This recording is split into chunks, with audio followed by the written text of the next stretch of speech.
Good afternoon. আমি শুধু চাঁদপাড় থেকে এখানে আসি। এখানে সমস্ত লোকজনকে আমার ধন্যবাদ যে এত দূর থেকে আমাকে এখানে আমন্ত্রণ করেছেন।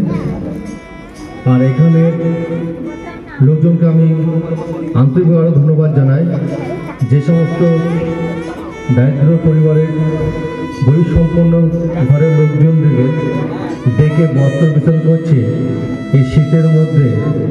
তাদের একটা করে কম্বল দেওয়া, আমি মনে করব তার রাত্রে আরামদায়কভাবে ঘুমাতে পারবে।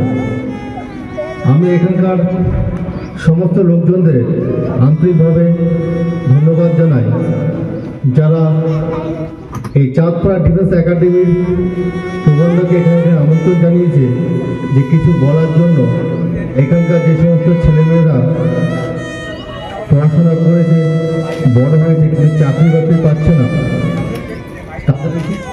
তাদেরকে আমি একটা কথা বলবো, চাকরি অনেক আছে, সেন্ট্রাল গভর্নমেন্ট, স্টেট গভর্নমেন্ট অনেক চাকরি আছে, কিন্তু তোমরা শুধু একটু পরিশ্রম যদি করতে পারো তারা 100% তোমার চাকরি পাবে।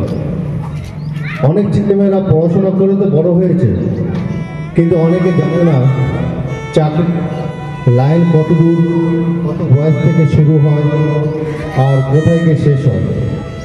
আমাদের যে সমস্ত সেন্ট্রাল গভর্নমেন্টের চাকরি 17 থেকে 21 বছর লাস্ট আর্মি, আদার্স চাকরি যেটা আছে সেন্ট্রালে বিএসএফ, সিআরপিএফ, যেটা এখন এসএসসি জিডি বলছি, ওই চাকরির জন্য 23 বছর লাস্ট বয়স।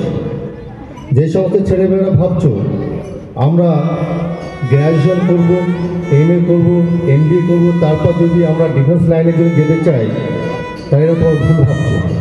তোমরা পড়াশোনা করো, কোনো ব্যাপার নেই, কিন্তু সাথে সাথে তোমরা চাকরি লাইনটার জন্য নিজেকে অ্যাক্টিভ রাখো। তাহলে কি হবে, চাকরির পড়াশোনা আর কলেজ স্কুল পড়াশোনা সম্পূর্ণ পার্থক্য। যেটা চাকরির মধ্যে কম্পিটিশন হবে এমনই কয়েক লাখ ছেলেমেয়ে পরীক্ষা দেবে, তার মধ্যে সীমিত কিছু ছেলেমেয়েদের মধ্যে চাকরি অর্জন করতে পারবে।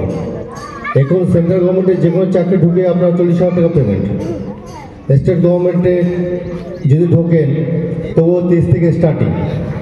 তাহলে আমরা সমস্ত ভাই বোনদের একটাই কথা বলবো, যারা এখনও পড়াশোনা চাকরির জন্য কোনোভাবে যোগাযোগ করোনি, তোমরা আমার একাডেমিতে আসতে পারো।